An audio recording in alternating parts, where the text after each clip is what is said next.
بسم اللہ الرحمن الرحیم۔ السلام علیکم معزز طلباء کرام، آپ سب کیسے ہیں؟ آج ہم تفسیر بیضاوی کے سبق نمبر 43 کو پڑھیں گے۔ آج کے ہمارے سبق کا عنوان ہے ایاک نعبد و ایاک نستعین۔ آج کے ہمارے سبق کی عبارت فالوصف الاول لبیان ما هو الموجب للحمد سے شروع ہوتی ہے۔ در حقیقت کچھ گفتگو ہماری اوصاف اربعہ کے حوالے سے ہوگی اور بقیہ کچھ گفتگو وہ پھر ایاک نعبد و ایاک نستعین سے متعلق ہوگی۔ تو آئیے سب سے پہلے عبارت پڑھ کے اس کا ترجمہ کرتے ہیں، اس کے بعد باقاعدہ سبق کی وضاحت کی طرف بڑھیں گے۔ مصنف علیہ رحمہ لکھتے ہیں فالوصف الاول لبیان ما هو الموجب للحمد وهو الایجاد والتربیت، اور پس وصف اول اس چیز کے بیان کے لیے ہے جو موجب حمد ہے، اور وہ خدا تعالی کی ایجاد اور تربیت کی صفت ہے۔ والثانی والثالث للدلالة على أنه متفضل بذلك مختار فيه، اور دوسری اور تیسری صفت اس بات پر دلالت کرنے کے لیے ہے کہ اللہ یہ انعام اپنے اختیار سے بطور احسان کرتا ہے۔ لیس یصدر منہ للایجاب بالذات او وجوب علیہ قضیۃ لسوابق الاعمال، یہ اس سے اضطراراً صادر نہیں ہوتے، اسی طرح بندے کے سابقہ اعمال کے تقاضے میں اللہ سے انعام وجوباً بھی صادر نہیں ہوتے، حتی یستحق بہ الحمد، تاکہ ان انعامات کی وجہ سے ذاتی باری تعالی مستحق کے حمد ٹھہرے۔ والرابع لتحقیق الاختصاص فإنه مما لا يقبل الشرکۃ فیہ بوجہ ما، اور چوتھا اختصاص حمد کو ثابت کرنے کے لیے ہے کیونکہ یہ ان چیزوں میں سے ہے جو اپنے اندر ذرا بھی شرکت کو قبول نہیں کرتی۔ وتضمین الوعد للحامدین والوعید للمعرضین، اور یہ وصف اس لیے بھی ذکر کیا گیا ہے تاکہ اس کے ضمن میں حامدین کے لیے ثواب کا وعدہ اور حامدین حمد سے اعراض کرنے والوں کے لیے عذاب کی وعید جو ہے وہ سنائی جائے۔ ایاک نعبد و ایاک نستعین، ثم انہ لما ذکر الحقیق بالحمد ووصف بصفات عظام تمیز بها عن سائر الذوات وتعلق العلم بمعلوم معین خوطب بذالک، ہم تیری ہی عبادت کرتے ہیں اور تجھ ہی سے مدد چاہتے ہیں، پھر بے شک جب اس ذات کا ذکر کیا جا چکا ہے جو لائق حمد ہے، اور اس ذات کی ایسی عظیم الشان صفات ذکر کی گئی ہیں کہ جن کی وجہ سے وہ ذات دوسری تمام ذوات سے ممتاز ہو گئی ہے، اور مخاطب کا علم معلوم معین کے ساتھ متعلق ہو گیا، تو اب اس ذات کو بصیغہ خطاب کے ذکر کیا گیا۔ ای یا من ھذا شأنہ نخصک بالعبادۃ والاستعانۃ، یعنی اے وہ ذات کہ جس کی یہ شان ہے، ہم عبادت اور استعانت کو تیرے ساتھ خاص کرتے ہیں۔ لیکون ادل علی الاختصاص، تاکہ یہ زیادہ دلالت کرے اختصاص پر۔ جی طلبہ کرام، یہ تھی ہمارے آج کے سبق کی عبارت، اس کا ترجمہ، اور آئیے اب اس کی وضاحت جو ہے ہم اس کی طرف بڑھتے ہیں۔ تو جیسا کہ شروع میں عرض کیا گیا کہ گزشتہ سبق میں ہم نے اوصاف اربعہ کے حوالے سے پڑھا تھا، تو ان کی جو اجمالی فائدہ تو ہے وہ بیان ہو چکا تھا، لیکن فالوصف الاول سے مصنف علیہ رحمہ اس اجمالی فائدے کے بیان کرنے کے بعد اس کی تفصیل کو ذکر کر رہے ہیں۔ چنانچہ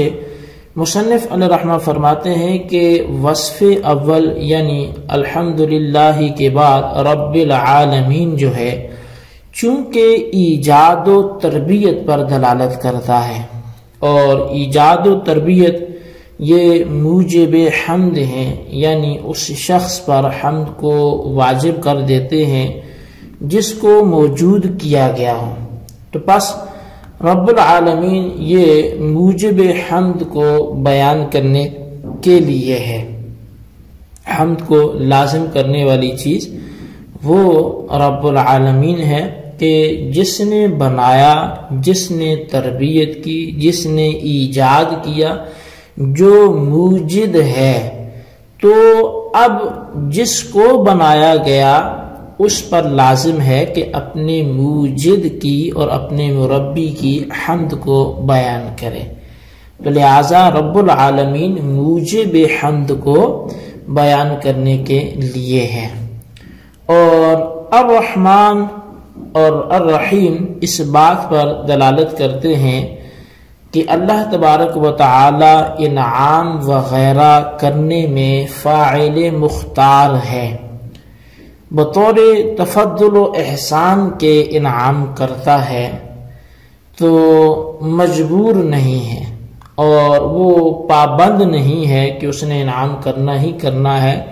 کر دے تو اس کا فضل ہے، نہ کرے تو اس کا عدل ہے۔ اب مختار کہہ کر معتزلہ اور فلاسفہ پر یہ مصنف علیہ رحمہ نے رد کیا ہے، کیونکہ فلاسفہ تو ذات باری تعالیٰ کو مضطر اور مجبور مانتے ہیں، گویا انعام کرنے میں ذات باری تعالیٰ مجبور ہے، اور یہی معنی ہے ایجاب بالذات کے بھی کہ ذات پر جو واجب کرنا ہے وہ یہی معنی ہے۔